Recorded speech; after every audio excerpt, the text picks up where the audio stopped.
रहने वाली पार्टियां ईवीएम ने बदल दी, तो मुझे भी ईवीएम पे फिर मैं रात सोच रहा था ये प्रश्न तो आएगा जरूर। तो फिर रात को मैंने कुछ लिखा अपने हाथ से, वो फिर आपको सुनाता हूं। अधूरी हसरतों का इल्जाम, अधूरी हसरतों का इल्जाम हर बार हम पर लगाना ठीक नहीं। ये ईवीएम कह रही है, मैं नहीं कह रहा हूं। अधूरी हसरतों का इल्जाम हर बार हम पे लगाना ठीक नहीं।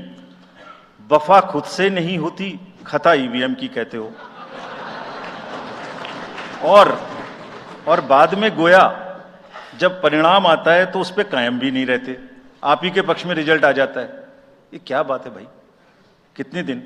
EVMs are 100% safe, 100% sure. We know now in last 2 years again we have done large number of improvements. एक ईवीएम की नंबर जो भी किस बूथ पे जाएगी वो कैंडिडेट को दिया जाएगा, इसलिए इसमें कोई प्रॉब्लम नहीं है। नाउ जो एमसीसी के बारे में प्रश्न पूछा, जिसमें आप ये पूछना चाह रहे हैं कि हम बायस्ड होके किसी के खिलाफ एक्शन लेते हैं, किसी के खिलाफ नहीं लेते, यही आप प्रश्न बेसिकली पूछना चाह रहे हैं। पूछना नहीं चाह रही हैं, आरोप लगा रहे हैं, जिसका मुझे जवाब आपको देना चाहिए। Correct, very right, you have a question right to ask. आप पिछले 8, 10, 11 इलेक्शंस की सारे आरोप जितने हमारे पास आए हैं वो सबको एक बार पढ़िए। सबको पढ़ने के बाद सबके नोटिसेस देखिए जो हमने दिए हैं। उसमें जहां जहां कोई भी वायलेशन एस्टेब्लिश होता हो, उस नोटिस के बाद, जवाब आने के बाद भी हमने, ऐसा नहीं है सब में कार्रवाई की है। We are very, as I said, they are kind of a moral censor which we have in the beginning issued.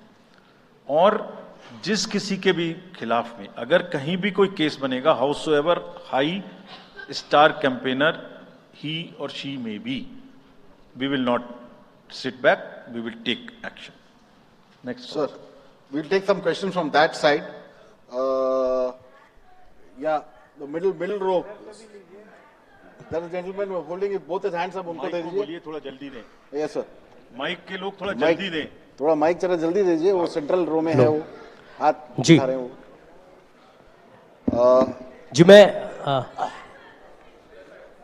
जी मैं आशीष हूँ, अमर उजाला डिजिटल से। मेरा सवाल है सर, जो आपने अभी 4M की बात की थी, उसके लिए क्या कोई एडिशनल डिप्लॉयमेंट आपने किया है? अगर किया है तो वो क्या है sir? Just yeah, give it to him there. Yeah, please. Yeah. मैं राजस्थान पत्रिका से नवनीत मिश्रा हूं। अभी इलेक्टोरल बॉन्ड पे जिस तरीके से घमासान मचा हुआ है और सुप्रीम कोर्ट ने भी उस सिस्टम को खत्म कर दिया है, और जो चुनावी चंदे की जो पारदर्शिता की बातें होती हैं, तो उसके लिए वो सिस्टम लाया गया था। तो आयोग का अगला कदम क्या होगा, क्योंकि इसके बाद से कैश की चुनौती है वो बढ़ेगी चुनाव में। Sir, Sunil Prabhu from NDTV. Just two, three points, because you just now made a comment that every EVM has a number, and your own commission had asked for a totalizer. That totalizer has not happened because, if you wanted, in the essence, a free and fair election, then you should not be identified. The others, you said disclose. In the interest of the general public, and now we can't get from Mr. Arun Goel because he hasn't only cited personal reasons. In the best interest of the commission, would you be able to disclose what exactly happened? Why did Mr. Arun Goel, who worked with you and sadly is not here today in this entire process, if you can come clean about what exactly happened, what were the differences that led to his sudden and abrupt exit? That's Ravi Tripathi, DD News. Go there. Yeah. Sir, मैं रवि त्रिपाठी हूँ, जी news से। मेरा सवाल यह है कि एक तो सीट के नंबर जो सर आपने दिए हैं वो 543 के बजाय 544 हो रहे हैं काउंट करने पर, ऐसा क्यों है? ये एक तो जानकारी। और दूसरा कि मॉडल कोड ऑफ कंडक्ट का जो सवाल खड़ा किया हमारे किसी दोस्त ने कि बार बार विपक्ष ये सवाल खड़ा करता है, तो पिछली बार उन्होंने नाम दिया कि मोदी कोड ऑफ कंडक्ट, जिसमें मोदी के खिलाफ आप सॉफ्ट होते हैं और राहुल गांधी के खिलाफ आप ज्यादा एक्शन लेते हैं। ऐसा क्यों होता है? ऐसा आरोप क्यों लगता है चुनाव आयोग? Gentleman next to you. Yeah.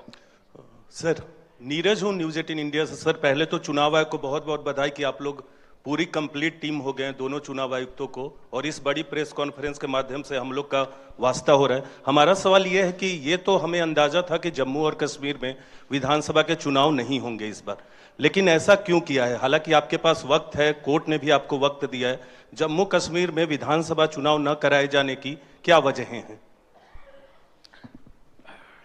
Yeah, the gentleman with पहले the, yeah, give it to him, yes. very Sir, मैं complete my name कर is लेता हूँ। T.N. Ashok. I used to be former editor of PTI.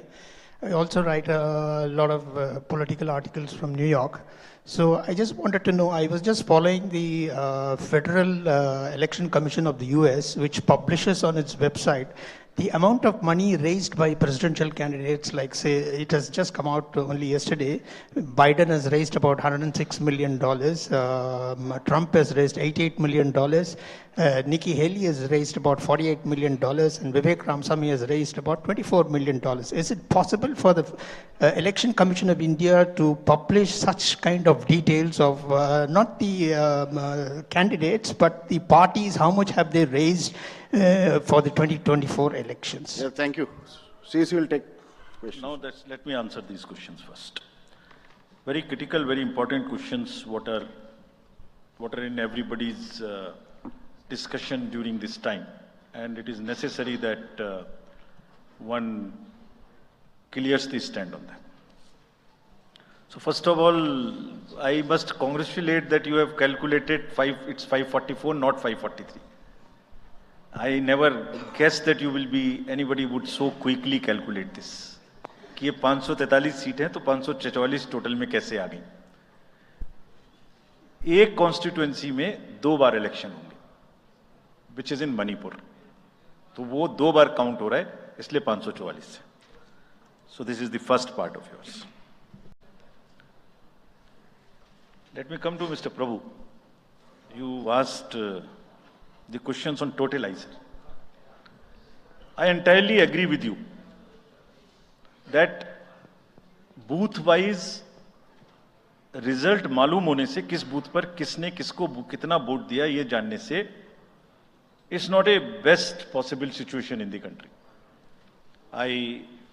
We fully agree with this, and therefore we brought totalizer.